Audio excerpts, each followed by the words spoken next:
Il y a les films des années 80 dont tout le monde se souvient, les mythes, les légendes, ceux dont on parle encore 30, 40 ans plus tard. C'est des films qui sont rediffusés, remixés, fois rebootés ou remakés, qui sont recyclés jusqu'à l'infini. Et puis, il y a les autres. Il y a ces films qui avaient tout pour marquer une génération. Des films ambitieux, des films étranges, des films, imparfaits, parfois. Des films qui ont existé, puis qui ont disparu, avalés par le temps. Ou écrasés par un blockbuster trop fort pour eux, mal vendu, mal compris, ou parfois juste simplement oubliés. Aujourd'hui, on va parler de ces films-là. Bienvenue dans cette nouvelle série qui s'appelle les films fantômes. Une série où on va partir à la recherche de ces films, de ces œuvres qui ont hanté une décennie, ou un genre, ou une filmographie, avant de disparaître, de complètement s'évaporer de la mémoire collective. Pourquoi ils ont disparu? Qu'est-ce que ça dit, cette disparition de l'industrie de l'époque? Qu'est-ce que ça dit de notre industrie d'aujourd'hui? Et surtout, est-ce que ces films, ils méritent vraiment d'être découverts? Alors aujourd'hui, j'ai sélectionné 5 films.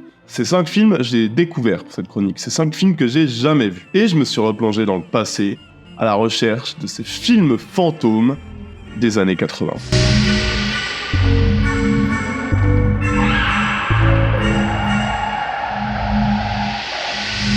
Et ça tombe bien parce que le premier film nous vient d'un réalisateur que j'aime énormément. Ken Russell, c'est quand même un gars qui a été plutôt productif dans les années 80.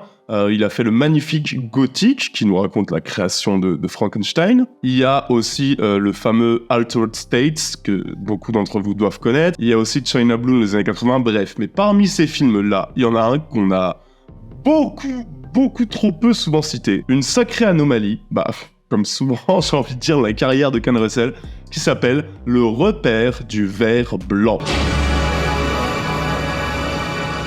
Pourtant, voilà, faut se dire qu'il y avait tout pour réussir sur le papier. On est sur un film signé par un auteur, Ken Russell, qui est quand même assez reconnu. Un film qui est adapté, très librement, mais quand même, d'un texte de Bram Stoker, le papa de Dracula. Un film porté par un tout jeune Hugh Grant, certes, avant qu'il ne devienne une star internationale, mais quand même. Et je veux dire, sur le papier, tout était là. Littérature gothique, folklore païen, archéologie, sensualité, horreur baroque, et pourtant, le film s'est évaporé. L'histoire nous emmène en Écosse, où un archéologue découvre un crâne préhistorique d'une bestiole monstrueuse et qui semble correspondre à une espèce de légende locale selon laquelle un reptile géant avait autrefois semé la terreur dans la région. Et ce crâne, cette légende antique, cette espèce de serpent géant vénéré depuis l'Antiquité par les locaux, commence évidemment à attirer des convoitises, notamment celui d'une femme étrange et envoûtante, incarnée par une Amanda Donohoe qui incarne ce rôle avec une exubérance mais totale, entre érotisme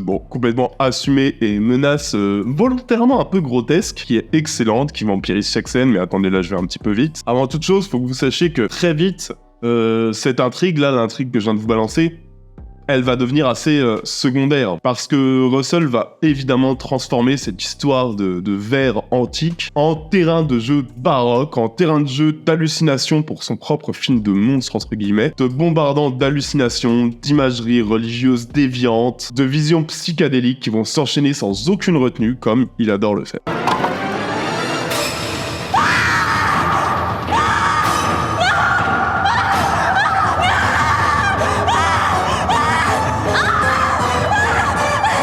Ceux qui ont vu Le Diable se doutent bien que, Ken Russell va évidemment sauter sur n'importe quelle occasion pour faire du Ken Russell. En l'occurrence, dans Le Repère du Ver Blanc, il se régale, quoi. Le film est rempli de scènes de délire, de scènes de vision. Vraiment, faut que vous sachiez qu'on est sur un film qui est toujours excessif, qui est très très provocateur dans les images qu'il balance, qui est rempli d'une imagerie baroque assez hallucinante. Et c'est quelque chose que j'aime énormément chez Ken Russell.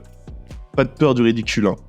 Et en fait, le fait de tout se permettre fait que c'est souvent génial, quoi. En fait, l'intrigue est intéressante à suivre parce qu'on adore les histoires de gros monstres, on adore les histoires de légendes antiques, on adore les histoires de mythes dans une petite bourgade rurale, mais elle devient vite un prétexte pour un énorme déchaînement visuel qui l'emmène largement vers l'outrance, quoi. Et moi, c'est ce que j'aime, cette folie, cette non-crainte du ridicule, ces plans venus de nulle part. Oui, les effets spéciaux sont inégaux, parfois même franchement cheap, faut le dire. Et il y a des plans et des hallucinations qui fonctionnent mieux que d'autres, mais c'est normal, on en a 1000 dans le film. Et du coup, moi j'ai envie de dire, mais qu'importe, parce que le repère du ver blanc, il est imparfait, il est maladroit, mais je pense que c'est voulu. Il est foutraque, pareil, c'est volontaire, mais il est d'une liberté réjouissante, mais comme tous les films de Ken Russell. Mais voilà, trop étrange pour le grand public, trop pulp pour les cinéphiles aguerris, trop britannique même, j'ai envie de dire, pour le circuit américain. On a vraiment l'impression d'être plongé dans un Universal Monster londonien, et beaucoup trop excessif pour devenir un classique télévisuel ou un film de monstre qui pourrait être passé à la télé comme ça un dimanche soir. Ce film ne pouvait pas marcher et rester dans l'histoire, mais c'est un film qui assume complètement ses excès, qui assume ses virages narratifs tout entier dédiés au visuel, qui lui est franchement assez hallucinant. Et franchement, moi pour ça, je pardonne tout.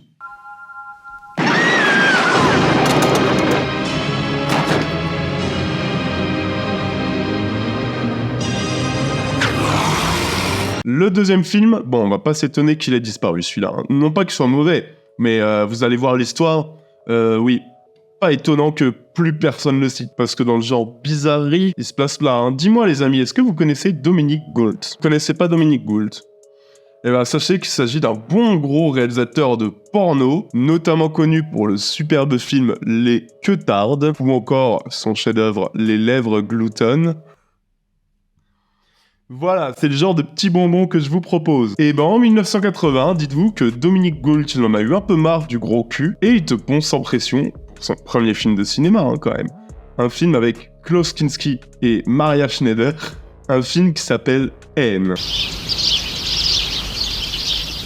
Bon alors c'est l'unique classique film du bonhomme, hein, je veux dire, c'est la seule fois qu'il va dans le cinéma sérieux, et pourtant il a été interdit aux moins de 18 ans à sa sortie en France, même si lors de ses rediffusions télé il est vite retombé à moins de 12 ans. Mais bref, l'histoire est simple, on est en France, dans un petit village rural où tout le monde se connaît, un petit village quoi, comme il en existe tant, et une fillette, la fille du maire, est renversée et tuée par un motard en noir qui traverse la ville. Tout le village est choqué, outré, en colère, et le lendemain, un autre motard, qui est blond, qui est vêtu de blanc, débarque. Bon, ce motard, c'est Klaus Kinski. Immédiatement, évidemment, tout le monde va se monter contre lui, en le prenant pour l'assassin de la gamine, sans aucun procès, et rapidement, on va plonger en plein western avec ce que ça implique au niveau des codes cinématographiques. C'est-à-dire que tu vas voir Klaus Kinski qui va jouer l'étranger sans nom, tu vas avoir les petits cafés de village qui vont vraiment être filmés comme des saloons, les villageois qui deviennent des justiciers, une justice très expéditive. En fait, on est vraiment pas loin d'un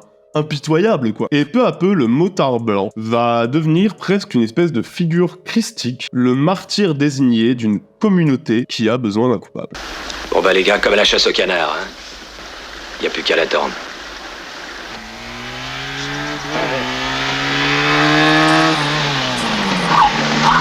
Mais bon, je l'ai découvert, comme je l'ai dit, pour cette chronique, ce film. Hein. Et je me suis rendu compte que derrière la puissance thématique, qui est indéniable, hein, et c'est normal, parce que le pitch est quand même sacrément prometteur, je trouve, ben, le film en lui-même aurait peut-être mérité mieux. La narration, là, elle est quand même un peu chaotique, j'ai envie de dire. Elle est un peu éclatée. En fait, on a parfois l'impression qu'il manque des scènes pour relier les morceaux.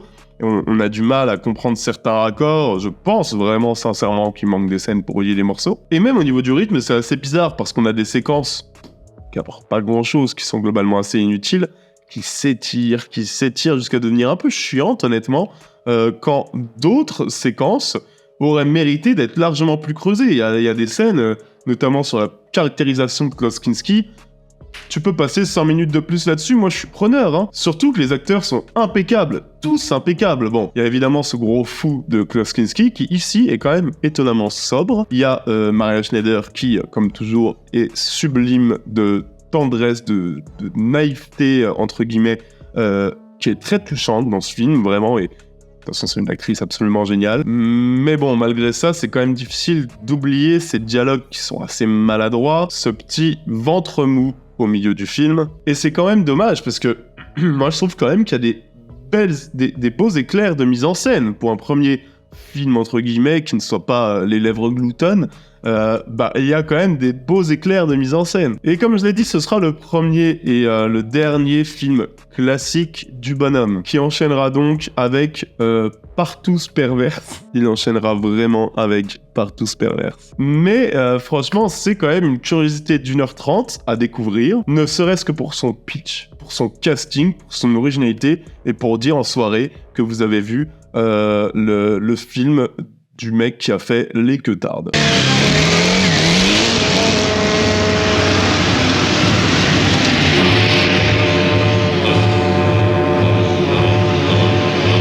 Le troisième film. Et après Ken Russell, on va retourner sur un mec qui a lui aussi marqué son époque. Un cinéaste dont on a un peu sans doute érigé une œuvre en particulier, en mettant un peu de côté le reste, ce qu'il a fait en fait, les autres qu'il a pu faire, et c'est dommage. En tout cas, c'est le cas de L'Adieu au roi, réalisé par John Milius, qui est le papa de Conan le Barbare.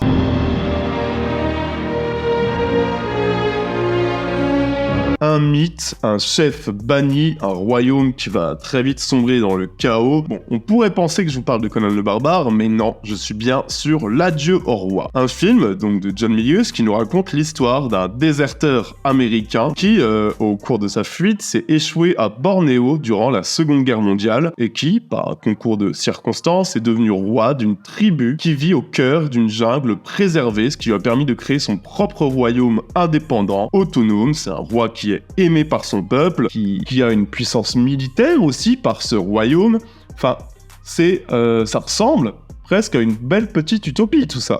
Sauf que, évidemment, la guerre va vite revenir frapper à sa porte. Et en fait, pensez à un mix entre Conan et Apocalypse Now que John Milius a coécrit. Donc, vous voyez, il n'y a vraiment pas de coïncidence. Pensez à ce mélange-là dans l'histoire de cette idéaliste qui est fatigué du monde, qui est incarné par un super Nick Nolte, bref, qui a voulu créer en fait sa propre utopie, et à partir du destin de cet homme qui voit donc cette utopie très fragile s'effondrer, Milius te pond quand même une fresque historique à l'ampleur assez monumentale.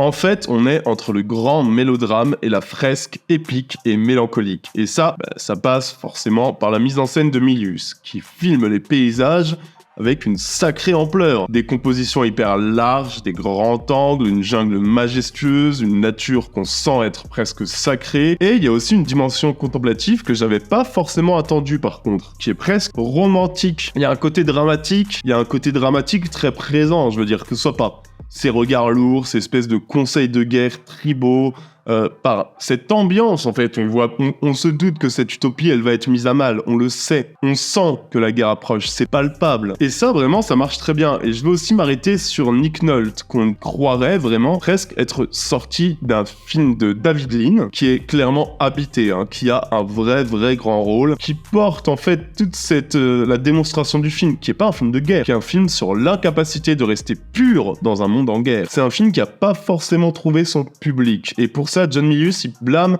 les producteurs. Il dit que son film, il ira même jusqu'à dire que son film a été complètement saboté. Il y a eu beaucoup de coupes sur le montage original, John Milius n'ayant pas le final cut. Bon, je pense que même sans ça, je suis pas sûr que le film aurait trouvé son public. Et pour moi, la raison, elle se trouve peut-être dans l'ambition, en fait, du film. En fait, c'est un film lyrique, c'est une fresque qui aurait peut-être eu sa place entre Dr Zhivago et l'homme qui voulut être roi, mais qui là, en l'occurrence, en 1989 même, le film est sorti en 89,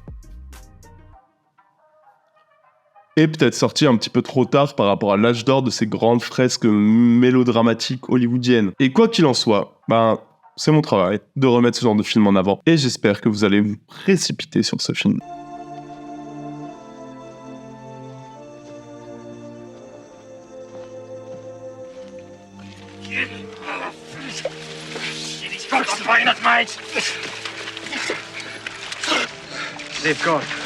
Bon alors, quatrième film, attendez un peu que je vous envoie le pitch, vous allez halluciner. 1980, la date de sortie du film, soit 16 ans avant le premier Scream. Gardez bien ça à l'esprit pendant que je vous parle du très méconnu Fondu au noir. Oh, you dirty double-crossing. Fondu au noir, c'est un mélange entre slasher, donc film d'horreur, et comédie. Et sur le papier, ça pourrait n'être qu'un slasher de plus, puisqu'on suit un tueur solitaire qui élimine méthodiquement ses victimes, ça on connaît. Sauf que très vite, le film bifurque ailleurs. En fait, son héros, c'est pas seulement un psychopathe, c'est un cinéphile malade. Un amoureux du vieil Hollywood qui mélange fiction et réalité jusqu'à les confondre totalement et qui va tuer les gens selon les films qu'il adore. Voilà, bim bam boum, je viens de te pondre Ghostface. C'est littéralement le même concept. Et là, ce qui va lui faire un peu péter les plombs, c'est sa rencontre avec un sosie de Marilyn Monroe qu'il aime tendrement. Et peu à peu, il va s'inspirer des films qu'il adore et qu'il connaît par cœur pour se venger des gens qui l'ont mis en marge de la société. Et évidemment, en plus du discours méta permis par ce pitch, qui met en scène la vengeance symbolique d'un vieil Hollywood qu'on enterre progressivement suite à la modernité de la fin des années 70 et des années 80 et de ces nouvelles tendances, Fondu au noir est, en plus de ça, un petit régal de cinéphile. Tant il s'amuse à citer et à convoquer le cinéma d'horreur, mais pas que, à chaque instant.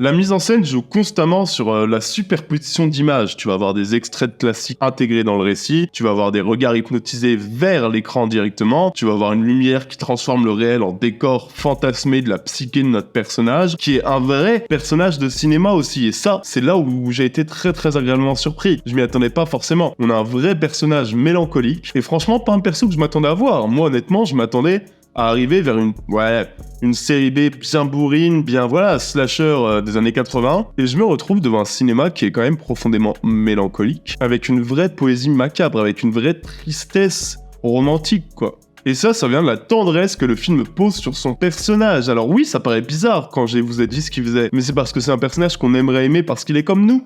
Je veux dire, le mec est cinéphile, le mec est amoureux, on partage ses références, mais malheureusement, sa descente aux enfers le plonge sur un chemin mental horrible sur lequel on ne devrait pas le suivre. Mais voilà, Fondu au noir, c'est quand même un slasher intéressant qui traite son sujet au premier degré, qui est même parfois assez déchirant, et pour le cinéphile, c'est quand même bizarre en fait le positionnement que le film nous balance, parce qu'on a mis entre le déchirement, dans la régalade un peu étrange, parce que voir un personnage vriller, parce qu'il s'est fait plus vraiment faire la différence entre le cinéma et la vraie vie, c'est violent, mais c'est aussi très parlant et c'est assez jouissif de compter toutes les références. C'est une grosse curiosité de vidéoclub, Fondu au noir, et ça a été une sacrée découverte pour moi. I didn't do anything to you.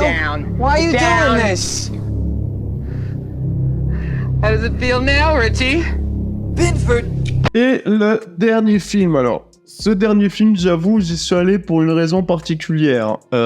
C'est le premier scénario de cinéma écrit par Mark Frost, que vous connaissez sans doute pour être le co-créateur de la série Twin Peaks avec notre regretté David Lynch. J'ai vu qu'il avait commencé sa carrière au ciné avec ce film, j'ai vu le pitch, je me suis précipité dessus. Ce film, c'est Les Envoûtés, sorti en 1987. Le film suit Kel Jamison, qui est un psychologue de la police qui s'installe à New York avec son fils. Et un jour, la police l'appelle pour enquêter sur des meurtres qui sont particulièrement horribles, puisque les victimes sont éventrées et dépecées selon un ancien rituel d'Amérique centrale qui a pour nom la Santeria. La Santeria, c'est une vieille religion mystique qu'on pensait être disparue, qui s'apparente à une secte. Et évidemment, plus notre héros va s'investir dans l'enquête, plus notre pote un peu torturé va plonger en fait dans les méandres du fantastique et de l'onirisme un peu troublant. Croyant assister à la base à une simple attaque d'un petit culte local, bon, ok, un peu inquiétant, mais bon, il n'y a pas grand chose à dire, avant de comprendre progressivement que quelque chose de plus vaste est à l'œuvre dans le noir. On est sur un film très intriguant, on est sur un film qui prend son temps, enfin, peut-être un peu trop, parce que l'enquête traîne, parce qu'il y a certains détours un peu alambiqués qui diluent un peu la tension, mais on est sur un film qui compense largement par une atmosphère franchement instable. On sent le fantastique rôder dans chaque plan, et je vous le dis direct, oui, il y a beaucoup de Mark Frost dans ce film. Il y a même beaucoup de Twin Peaks, clairement. Une étrangeté diffuse, qui est pourtant très ancré dans le réel, mais en fait on a cette impression que le réel il peut basculer à tout moment. Et puis bon, il y a quand même des scènes très marquantes, même si le film se permet, d'ailleurs il se permet beaucoup plus de gore que Twin Peaks, et parfois même beaucoup plus de violence, peut-être pas que Twin Peaks fait Walk With Me, mais que la série en tout cas c'est sûr. c'est quand même un film qui a des sacrées séquences.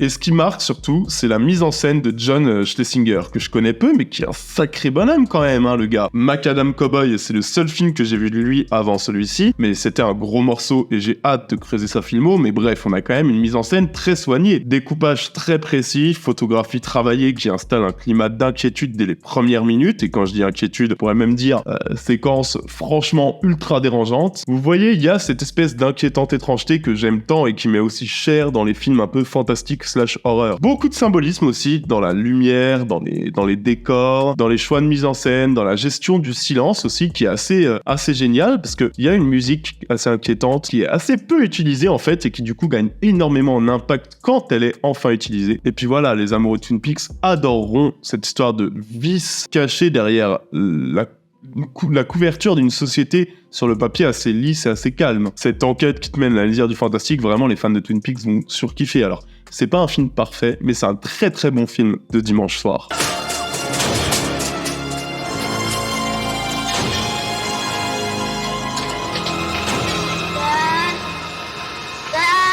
Voilà les amis, j'espère que cette vidéo vous aura plu, que ce format vous aura plu. C'est un format qui, un peu comme les trésors cachés avant lui, est déclinable à l'infini, déclinable à l'infini. Et je peux clairement aller sur les fantômes d'une filmographie, les fantômes d'un genre, les fantômes d'autres décennies, je peux aller partout avec ce format. Et si ce format vous plaît, vraiment, je serais très curieux d'avoir votre avis pour voir si je le continue ou pas. Donc dites-le moi en commentaire, n'oubliez pas qu'on a un petit Tipeee qui permet de faire vivre la chaîne, c'est très important. Chaque petit don est énormément, vraiment, si un dixième d'entre vous me donnait un café par mois, je serais le plus ravi des hommes. N'oubliez pas non plus de mettre la cloche pour être sûr de ne rien rater des vidéos à venir, il y en a beaucoup qui arrivent. Et je suis sur Instagram et j'y suis assez actif. Voilà les amis, n'oubliez pas de me dire ce que vous avez pensé de ce format, je suis très curieux. Et surtout n'oubliez pas que vous êtes les meilleurs. Ciao à tous, bisous.